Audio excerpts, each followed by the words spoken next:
खुद को क्या समझती है, इतना अकड़ती है। क्या क्या बोला तुमने? मुझसे बात कर रहे हो? अरे नहीं नहीं, मेरी इतनी हिम्मत कहाँ। मैं तो बस संडे है तो ऐसे ही गुनगुना रहा हूँ। बस इसी नोक झोंक के साथ दिन बीत रहे थे अनाया और अनिकेत के लॉकडाउन के। अब रिश्तों में तो अनबन चलती ही रहती है ना, और वैसे भी कहते हैं ना, जहाँ दो बर्तन होते हैं वो बचते तो हैं ही। फिर एक दिन पाव भाजी बनाते बनाते अनाया ने कह ही दिया, जा रही हूँ मैं मायके। अब तो लॉकडाउन भी खुल गया है वैसे भी, और वर्क फ्रॉम होम ही तो है, वहीं से कर लूंगी। बस ये कहने की देर थी और अनिकेत बोल उठा, अच्छा सुनो, वो जो नेस्कैफे गोल्ड कॉफी किचन में रखी है ना, उसे लेकर जाना मत भूलना, और कहो तो मैं तुम्हारी टिकट करवा दूं। वैसे ना मेक माई ट्रिप का ऐप मेरे पास भी है। आग बरसाते हुए अनाया ने जवाब दिया। अब भला अनिकेत क्या कहता है इसके बाद, इसलिए एक लंबी चुप्पी के साथ वो रात निकल गई। अनाया ने तो वैसे रात को ही टिकट करवा ली थी, और वो भी एक तरफा वाली। अनिकेत के खर्राटों से फाइनली कुछ दिन आराम मिलेगा उसे। बहरहाल अपना सामान पैक करके चैन से सो गई थी अनाया। सुबह के कुछ 6 बजे अलार्म बजा और छटपटा कर उठी और जल्दी से नहा धोकर एयरपोर्ट की तरफ निकल गई थी। अनिकेत जब गहरी नींद से उठा तो हर तरफ खोजने लगा अनाया को। ना मिलने पर एक छोटा सा नोट उसे टेबल पर मिला, लीविंग फॉर मॉम्स हाउस।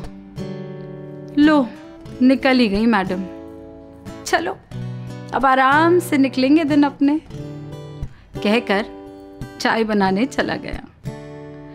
कुछ देर बाद मोबाइल पर एक छोटा सा मैसेज आता है, रीच्ड सेफली।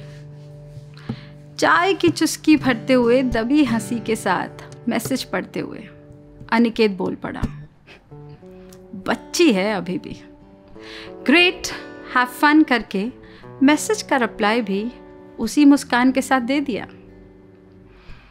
बस वहीं से दूरियों का सिलसिला शुरू हो गया था। कुछ 15 दिन बीत गए थे, पर अब ये लंबी दूरी ना खटकने लगी थी। हालांकि बात नहीं हो रही थी, बट फिर भी एक दूसरे के व्हाट्सएप स्टेटस और इंस्टा स्टोरी जरूर चेक किए जा रहे थे।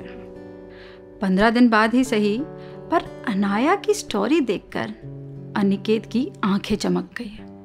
उसका वो फेवरेट सॉन्ग है ना, बड़े अच्छे लगते हैं ये धरती, ये नदियाँ, ये रहना और तुम।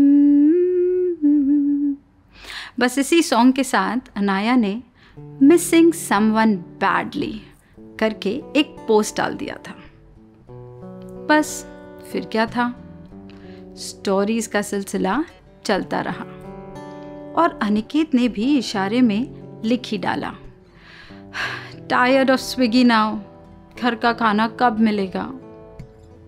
उस पर अनाया ने aunties home food is the best in town करके फिर से एक स्टोरी डाल दी थी। अनिकेत को अंदाजा हो गया था, इतनी जल्दी नहीं आने वाली अनाया। चलो फिर से चाय की चुस्की अकेले ही ले लेते हैं। अगला दिन रविवार था। दरवाजे पर घंटी बजी। झटपटाकर जब अनिकेत उठा तो देखता है कि दरवाजे पर दूध वाला था। उसी आधी नींद में दूध को फ्रिज में रखकर चला गया फिर से सोने। कुछ देर बाद जब नींद से उठा तो देखता है उसका फेवरेट नागपुरी सेव और चाय का कप टेबल पर रखा है। पलट कर देखा तो पीले लखनवी कुर्ती में अनाया खड़ी थी, जो इतनी सुंदर लग रही थी कि अनिकेत की नजरें बस हट ही नहीं पा रही थी। कुछ देर बाद बोल ही पड़ी अनाया, अब देखते ही रहोगे या जाकर ब्रश भी करोगे। ये बालकनी वाली संडे मॉर्निंग थोड़ी खास थी। इसलिए अनिकेत बस गुनगुनाता ही जा रहा था। हम तुम कितने पास हैं, कितने दूर है चांद सितारे।